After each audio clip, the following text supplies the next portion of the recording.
This is the Great Basin Smoke Dispersion Briefing for this Wednesday, March 23rd.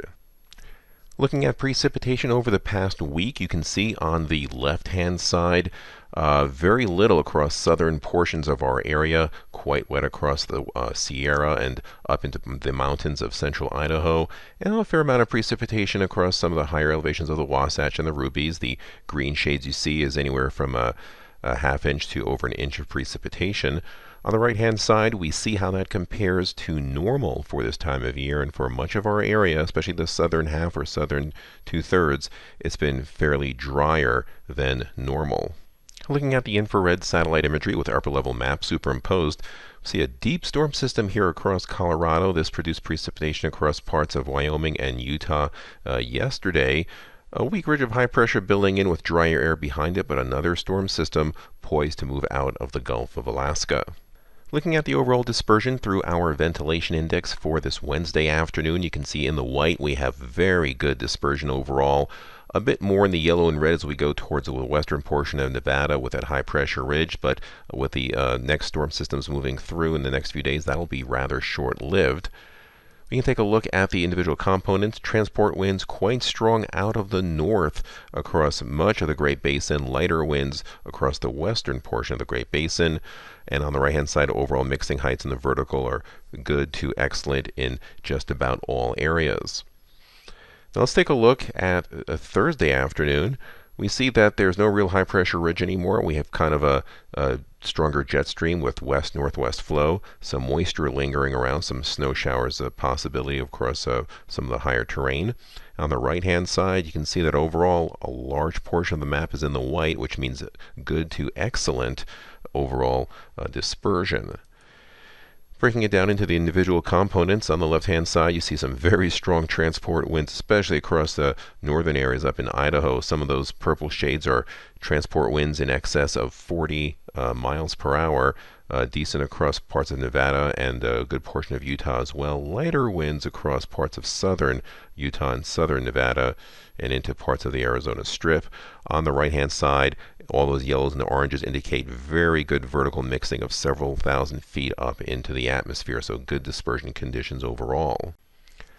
And then late Friday into Friday night, we see the trough of low pressure push east of our region, but in that vicinity of that low, you can see that the overall ventilation dispersion, excellent, clear white all across the region.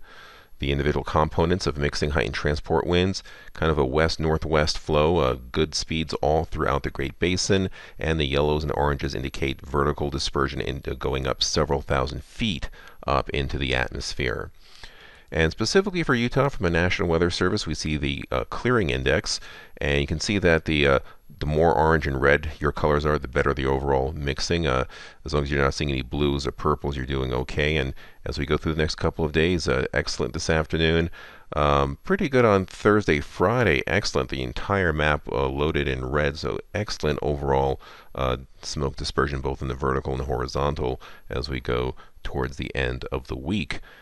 Now, taking a look at precipitation as we go from Wednesday through Saturday morning, you can see that we do expect a bit of precipitation across the Wasatch, maybe a half to 3/4 of an inch, getting up into the Tetons as well, maybe an inch and a half. Also a half inch to maybe an inch and a half across the mountains of central Idaho. Otherwise, most other areas stay precipitation free.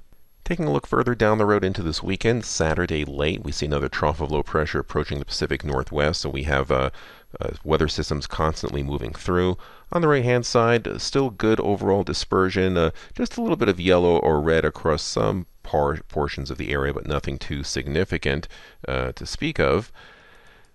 Then if we go down the road further towards Sunday, you see a deepening trough of low pressure into the Pacific Northwest, into parts of the Great Basin. On the right-hand side, overall good to excellent dispersion continuing. Then on Monday, deepening low pressure across the Great Basin. It's going to be a cold, showery pattern with low snow levels for this time of year. But that also means very good overall dispersion. Ventilation index, excellent white as far as the eye can see across just about the entire region that we have to speak of. And then on Tuesday, we have much of the same. Trough of low pressure still dominating over the region. We have our overall dispersion on the right-hand side in the white. That's as good as it gets. Taking a look at precipitation accumulation from Saturday afternoon through Monday, you can see that stuff starts moving into the Pacific Northwest, into Idaho, and far northern portions of Nevada and Utah. Nothing too significant. Then as we go into later Monday and Wednesday into next week, you can see heavier precipitation, a ½ inch in this darkest green, to maybe over an inch in some of these bluish shades. So it looks like a wetter pattern starting to shape up for our region finally. And if we take a look at the 2-week outlook, this actually goes further down the road into pay attention to the dates here on the bottom. March 31st to April 6th are the correct dates. We see temperatures cooling off across far eastern portions of the Great Basin, warmer than normal to the west. Precipitation actually wetter across the southern tier into southern Nevada and Utah, a bit drier than normal as we head up into the Pacific Northwest. This concludes our briefing. Have a safe day. Our next briefing will be coming up this next Monday.